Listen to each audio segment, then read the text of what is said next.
ټول پښتون ولس د پولیس نه د اسټابلیشمنټ او د پاکستان ریاست نه دا ګیله وکړه چې پښتنو سره دوله ظلم ولې په خیبر کې پولیس ولې په پښتنو ډزې وکړې خپلو پښتنو پې وکړې وفاقي حکومت ولې په دې باندې بندیزو لګولو سیاستدانانو ته ولې مخ واړولو دونه سختي امن پسند تحریک سره ولې په پاکستان کې خلکو زیاته مخه ګیلو ته وکړه ګیلې زمانه مو وکړه چې ته پې خبره نه کې او ګیلې د ریاست نه مو وکړه چې دا ته ولې کې دا دوه ګیلې به نن موږ صفا کړو سپینې خبرې به وکړو نن د جرګې ورځ ده سپینې خبرې بل ته وشي سپینې خبرې به نن موږ دلته وکړو یاد ساتئ قانون چې کله د زموږ سیمو دپاره جوړیږي د برطانیې د وختونو نه نو قانون ستا د ښېګڼې دپاره نه جوړیږي قانون همیشه ستا د فطرت جوړولو دپاره جوړیږي چې ستا فطرت هغه شانتي شي ته په یو خاص لکیره کې په یو خاص کرښه کې روان هغې نه خوا دې خوا نه شي نو راځو د برطانیې وختونو له په 1850 کې چې کله د هندوستان ټولو خلکو بغاوت وکړو پښتانه هم پکې 11500 د هشنغر پښتانه شهیدان شول د خیبر د باجوړ د مومندو هر ځای پښتانه لاړل فرنګي سره وجنګېدل په وزیرستان کې خوا دې خواږه دې ته د ګریټ میوټني وي یا د وار اف میوټني د بغاوت جنګ انګریزانو هغې نه پس وایي چې دې خلکو له فطرت برابرول دي چې دې زمونږ په لاره باندې روان شي نو انګریزانو په 1861 کې 1861 کې د انډین سیویل سروسز اکټ د پولیس اکټ جاری کو د هغې لاندې پولیس جوړ شو د پولیس مقصد صرف یو د خلکو ښېګړه نه وه د خلکو مسلې حل کول نه وو په خلکو باندې زور زبردستي او جبر کولو چې ریاست ته تابع شي که ریاست ظالم هم دی نو د پولیس ادارې دغه فطرت جوړ شو د 1861 نه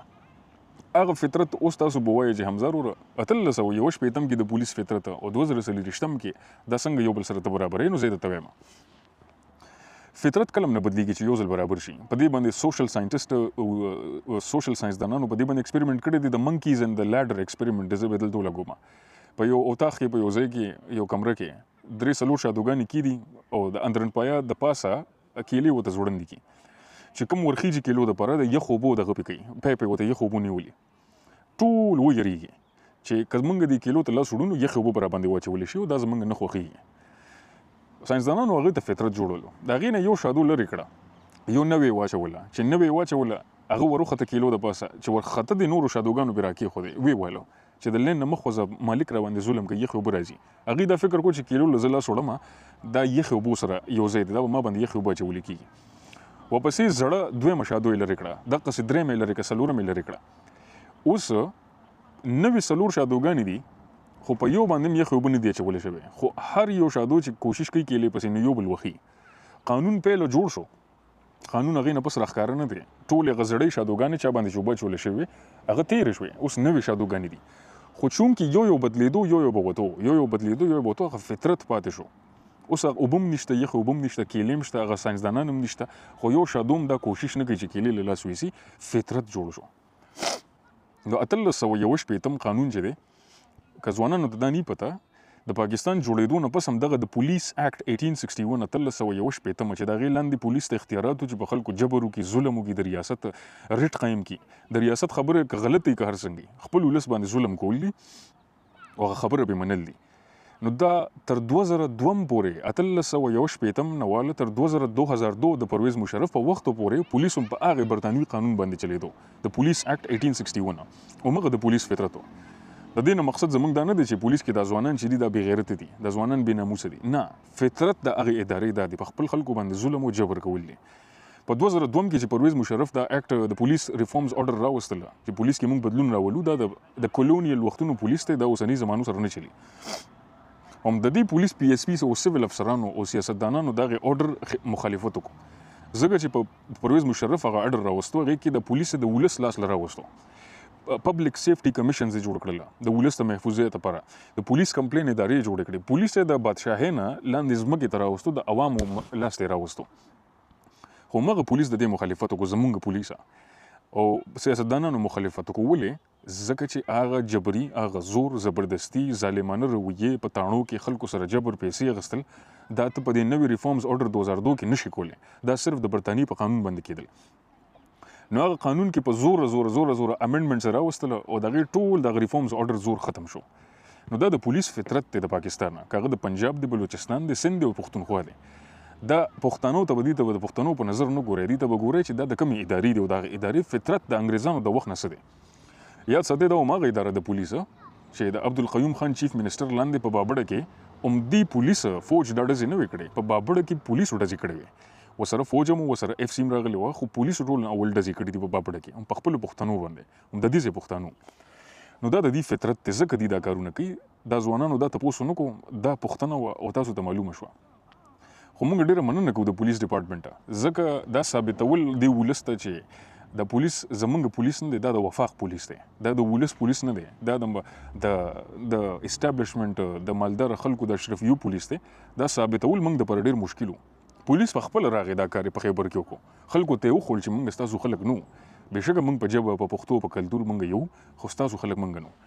اتل سو یو شپې نه فطرت په 2023 کې پولیسو خولو چې کوم د دې فطرت را روان دي نو په دې باندې ګیله د دین نه جوړیږي هغه خپل فطرت وکړو راځو پاکستان ریاست وفاق ولې دا کار وکړو بندیزونه په پی ټی ایم ولګول ولې د منظور پښتین سره د پرمنه دغه ډیر خلاف دي نو زه به یو کتاب وایم رول تھرو فیر بای امار علی جانا پاکستانی ریسرچر دی پنجابی دی خو پوره دلایل سره هغه د دې تاریخ ورکړی دی چې کله پاکستان جوړ شو برتانیې دې ځنه لاړه د برتانیې زور ډیر کم شو خو د امریکای زور ډایرک دنیا ته راغی امریکا یو ډایرک یو هجمونیک پاور دنیا تر مخې ته شو نړیوال جنگ دیم نه پسه هغه په دې سیمو باندې کنټرول غوښتو چې برتانیې وزي کنټرول پېزو کما نو برتانیې چې په کوم نظام لاندې دلته و هغه کولونیالیزم خو امریکای دا نه غوښتل امریکای دا زمانه دي خو امریکای د مختلفو د دنیا د نړۍ مختلفو هیوادونو نه د فوج جرنالان روغستل او د سکولز اف امریکا په لټن امریکا کې الته جرنالانو ته ټریننګ ورکو د انډونیشیا د کیوبا د هر ځای جرنال په کوم وطن باندې چې هغه قابو ساتل هغه د هغه ځای جنرال ټرین کړل امار علی جان د کتاب کې رول تھرو فیر کې لیکلي دي چې هغه جنرالان کله ټرین شول هغه رالل او په پاغه وطنونو کې ټولو مضبوطه او منظمه اداره چوه د هغه په ترو باندې دغه وطن قبضه وکړه د ته نیو کولونیالیزم وای نیو کولونیالیزم دا چې دغه خلک غلامان کا خو ځان وته مخې ته کوم نو د ملټری په ترو باندې د فوج په ترو باندې هغه په دې ټولو وطنونو باندې کنټرول واغښتو پښتانه ځوانان به یو ځوان پیژني چګویرا بار لګي خو چګویرا او ماغه سړیو د منظور پښتین سره پښنته چې کله فوج الته زور ورشو امریکای په پیسو باندې او هغه خپل ځمکه خپل وسایل هر څه امریکای ته ورکړل چګویرا پاسې د داغي خلاف د منظور پښتین سره پښنته او وی چې دا زنه منمه نو چګویرا خلاف بیا هغه ادارې هغه فوج څنګه چې دلته پاکستان کې روان دي دا ریاستونه د دې فطرت جوړ شو انټي ریولوشنري سټیټ دی ته وي رد انقلابي سټیټ دا د پاکستان ریاست فطرت جوړ شو په دې سیمه کې کم ځای کې چې انقلاب یا د ولست حق ته پر خبره کیږي پاکستان به دغه خلافي نو هغه فطرت مونږ وکړو چې پاکستان سیټو او سنټو ته لاړو هغه ساين کو د فوج لاندې باچا خان چې یو انقلابي سیاستدانو ټول نه پیله کریک ډاون په باچا خان شو په امن پسند باندې او پسې وختونو کې راځي هر چا سره دا کار کړی دی نو دا د پاکستان د سټیټ فطرت ته د پولیسو د ادارو فطرت ته دا رد انقلابي ادارې دي انټي ریولوشنري انسټیټیوشنز دي او دا ریاست چې دا انټي ریولوشنري سټیټ ته امار علی جان برول تھرو فیر کتاب کې د دې پوره ثبوتونه هر څه ورکړي تر اوسه پورې زموږ جنرال زی امریکا کې ټریننګ کوي نو کچري انقلاب ته کامیابېدو ته پرې د منظور پښتین صاحب کچري ته منظور پښتین صاحب جرګې ته پرې نو دا د پښتونخوا وسایل به د استعمال نوزي د اشرفیه د خاندانونو پیسې به ودرېږي دا ساده عوام چې دی ولس چې په مختلفو سیاسي ګروهونو کې تقسیم کړي دي لکه په پښتونخوا کې د ګنداپور کینولو کم چې ولس وي د زمونږ سړی د مونږ راوستي دي خو ډېر احمقانه سوچ ده کله چې د انقلاب خبره کیږي د ولس خبره کیږي نو دوه دښمنان پاکستان کې یوځای کیږي نواز شریف او زرداری یوځای کیږي ګنداپور او محسن نقوی یوځای کیږي اسټابلیشمنت او پولیس هم یوځای کیږي چې یو طرف ته پولیس احتجاج کوي د اسټابلیشمنت خلاف بل طرف ته پولیس د اسټابلیشمنت د حکم تابع دي د وفاق نه اډر راشي په خپل پښتنو ظلم وکړي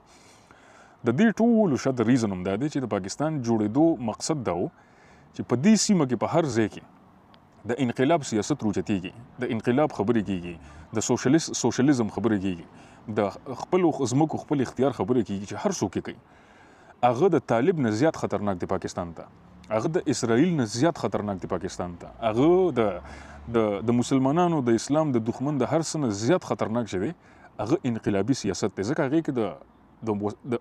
استحصال موقع نشته هغه کې د پیسو ګټلو نشته هغه کې پردي ماشومان مړ کول د پردو پیسو د پر ډالرو لپاره هغه پکې نه کیږي نو دا ځوانانو د ګیلو په ځای تاسو سوالونه کوي چې آیا پاکستان دا کوي ولې دا کتاب به مو رول تھرو فیر او وسره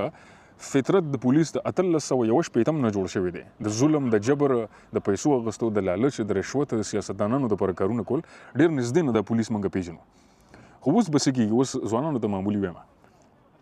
د دې ټولې پلانونه ناکام شول. د وفاقي حکومت د پولیس منتشر کول د خلک د اسټابلیشمنت دا هر څه ناکام شول. اوس به هر اداره راځي ځان به صفا کوي. اوس به تاسو د جرګې کې د پولیس محکمه ګوره، اس پی ان به راځي، ډي اس پی ان به راځي، اس ایچ اوګان، ډي پی او ټول به راځي او خپل محکمې پسې به بدي وایي. دا به تاسو وګورئ چې دا چم کړی دی زه به یې ژوړند کړم، دا چم کړی دی زه به ترې داسې وباسم، زه به ترې بیج ولم. دا هم حربي دي کوم چې برطانیې استعمالولې اسان پهله سړي نه سپېډ وباسه بیا ورته یاره بخښنه غواړم. نو د جرګې فیصله خو پاتې دا به راشي، خو د جرګې مقصد کامیاب شو. د جرګې مقصد دا و چې پښتنو ته د دې ادارو فطرت وښیي، پښتنو ته وښیي چې یا سیاستدانانو کوم چې 15 کلونه لګیا دي دې څه نشو کولی، دا مونږ وکړو، دا د ولس وکړو. او درېیمه خبره دا ده چې پښتانه په اتفاق شي نو نمبر 1 نمبر 0 شي. د نمبر 1 ټول فیصلې، د نمبر 1 ټول حربې ناکام شي. د اتفاق زور جرګې فیصلې پاتې دي خو د جرګې مقصد کامیاب شو. نو جمدی دی